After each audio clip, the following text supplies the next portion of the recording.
ಉದ್ಯೋಗದಲ್ಲಿ ಕನ್ನಡಿಗರಿಗೆ ಮೀಸಲಾತಿ ವಿಚಾರಕ್ಕೆ ಸಂಬಂಧಪಟ್ಟಂತೆ ಈಗಾಗಲೇ ಸಾಕಷ್ಟು ಚರ್ಚೆಗಳಾಗ್ತಾ ಇದೆ. ಸರ್ಕಾರದ ಒಬ್ಬೊಬ್ಬ ಸಚಿವರೇ ಪ್ರತಿಕ್ರಿಯೆಯನ್ನು ಕೊಡ್ತಾ ಇದ್ದಾರೆ. ಇದೀಗ ಇದೇ ವಿಚಾರಕ್ಕೆ ಸಂಬಂಧಪಟ್ಟಂತೆ ರಾಮಲಿಂಗಾರೆಡ್ಡಿ ಕೂಡ ಒಂದು ಪ್ರತಿಕ್ರಿಯೆಯನ್ನು ಕೊಟ್ಟಿದ್ದಾರೆ. ಈ ಉದ್ಯೋಗದಲ್ಲಿ ಕನ್ನಡಿಗರ ಮೀಸಲಾತಿ ವಿಚಾರಕ್ಕೆ ಸಂಬಂಧಪಟ್ಟಂತೆ ಅವರು ಪ್ರತಿಕ್ರಿಯೆಯನ್ನು ಕೊಟ್ಟಿರೋದು ಏನು ಹೇಳಿದ್ದಾರೆ ನೋಡೋಣ ಬನ್ನಿ. ನಾವು ಯಾರಿಗೂ ಹೇಳ್ತಿಲ್ವಲ್ಲ, ನೀವು ಕನ್ನಡಿಗರೇ ಅಂತ ನಾವು ಅವ್ರನ್ನ ಕರಿತೀವಿ, ಕನ್ನಡ ಕಲೀರಿ ಅಂತಲೂ ಹೇಳ್ತೀವಿ ಅವ್ರಿಗೆ. ಆದರೆ ನಮ್ಮ ರಾಜ್ಯದಲ್ಲಿ ಬೆಂಗಳೂರಲ್ಲಿ ಅರ್ಧದಷ್ಟು ಜನ ಹೊರಗಿನವರೇ ಇದ್ದಾರೆ. ನಮ್ಮಿಂದ ಯಾವ ತೊಂದರೆ ಕೂಡ ಅವ್ರಿಗೆ ಯಾರಿಗೂ ಕೂಡ ಆಗಿಲ್ಲ, ಉದ್ಯೋಗಕ್ಕೂ ಕೂಡ ತೊಂದರೆ ಆಗಿಲ್ಲ. ಉದ್ದೇಶ ಏನಂದರೆ ಹೊರಗಿನವರು ಕೂಡ ಕನ್ನಡ ಕಲಿಬೇಕು ಅಂತ ಹೇಳ್ತಿರ್ತಕ್ಕಂಥ ಅಷ್ಟೇ. ಸರ್, ಬೇರೆಯವರು ಬಂದವ್ರಿಗೆ ಇಲ್ಲಿ ಉದ್ಯೋಗ ಕೊಟ್ಟರೆ ನಮ್ಮ ಕನ್ನಡಿಗರು ಉದ್ಯೋಗ ಕೊಟ್ಟ ಕನ್ನಡಿಗರು ಉದ್ಯೋಗ ಕೊಡಬೇಕು. ಅವರು ಬಂದು 4 ವರ್ಷ ಇದ್ದು ಕನ್ನಡ ಕಲೀಲಿ, ಅವ್ರಿಗೂ ಉದ್ಯೋಗ ಕೊಡಲಿ.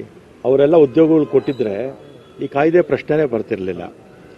ಆಮೇಲೆ ನಮ್ಮ ದೇಶದಲ್ಲಿ ಯಾರು ಬೇಕಾದರೂ ಯಾವುದೇ ರಾಜ್ಯದಲ್ಲಿ ಯಾವುದೇ ನಗರದಲ್ಲಿ ನೆಲೆಸುವಂಥ ಹಕ್ಕು ಎಲ್ರಿಗೂ ಇದೆ. ಬೇರೆ ರಾಜ್ಯವರು ಬಂದು ನಮ್ಮ ರಾಜ್ಯದಲ್ಲಿ ನೆಲೆಸಿದ್ದಾರೆ. ಒಂದು 4-5 ವರ್ಷ ಆದಮೇಲೆ ಅವರು ಕೂಡ ಕನ್ನಡಿಗರೇ ಆಗ್ತಾರೆ ಅಲ್ವಾ. ಅವ್ರನ್ನೇನು ನಾವು ಈ ಬೆಂಗಳೂರಲ್ಲಿ ಅರ್ಧ ಜನ ಹೊರಗಿನವರೇ ಇದ್ದಾರೆ. ಅವ್ರನ್ನೇನು ನಾವೇನು ದೂರ ಹೋಗಿ ನಾವು ಯಾರಿಗೂ ಹೇಳ್ತಿಲ್ವಲ್ಲ, ನೀವು ಕನ್ನಡಿಗರೇ ಅಂತ ನಾವು ಅವ್ರನ್ನ ಕರಿತೀವಿ, ಕನ್ನಡ ಕಲೀರಿ ಅಂತಲೂ ಹೇಳ್ತೀವಿ ಅವ್ರಿಗೆ.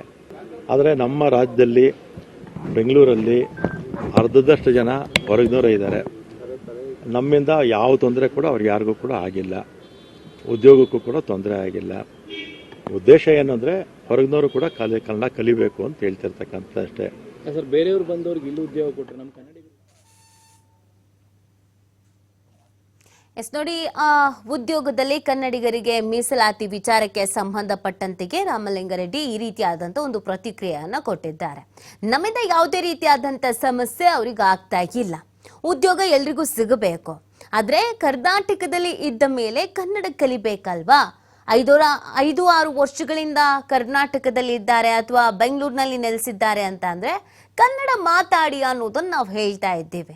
ಕನ್ನಡ ಕಲಿತವರಿಗೆ, ಕನ್ನಡ ಭಾಷೆ ಮಾತನಾಡುವವರಿಗೆ ಈ ಉದ್ಯೋಗದಲ್ಲಿ ಅವಕಾಶವನ್ನು ಕೊಡಬೇಕು ಅನ್ನೋದು ಕೂಡ ನಮ್ಮ ಉದ್ದೇಶ ಆಗಿದೆ.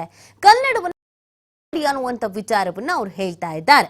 ರಾಜ್ಯದಲ್ಲಿ ಕನ್ನಡಿಗರಿಗೆ ಉದ್ಯೋಗ ವಿಚಾರಕ್ಕೆ ಸಂಬಂಧಪಟ್ಟಂತೆ ಈ ರೀತಿಯಾದಂಥ ಒಂದು ಪ್ರತಿಕ್ರಿಯೆ ಕೊಟ್ಟಿದ್ದಾರೆ.